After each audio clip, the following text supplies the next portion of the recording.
আপেলের বাংলা যদি আনারস হয় তাহলে পাইনাপেলের বাংলা কি? এই কথা কইস না, নালে মারে লাগবো।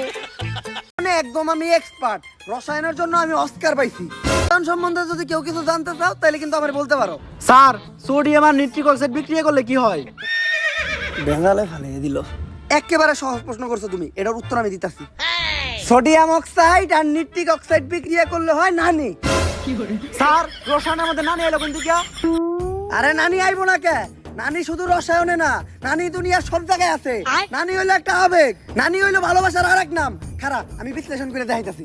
ধ্যান আমরাও দেখি। সোডিয়ামের সিম্বল হইলো Na প্লাস নিট্রিক অক্সাইডের সিম্বল হইলো Ni। এখন Na আর Ni দুইটা মিলে বিক্রিয়া করে হইলো না নি। এখন বুঝলাম হে রসায়নে অস্কার পেলো কেমনি।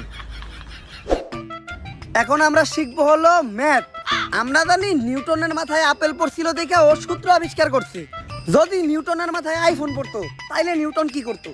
কি করতো স্যার?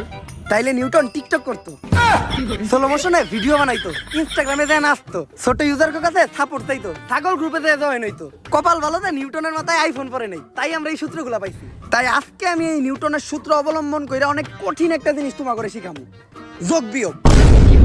যোগ বিয়োগ করতে আবার নিউটনের সূত্র লাগে?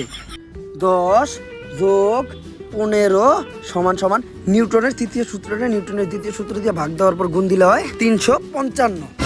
স্যার, 355 হলো কেমনে? গাড়ি তো দেওয়া আছে খালি 25। তুই গাইডরে বিশ্বাস করস না আমারে বিশ্বাস করস?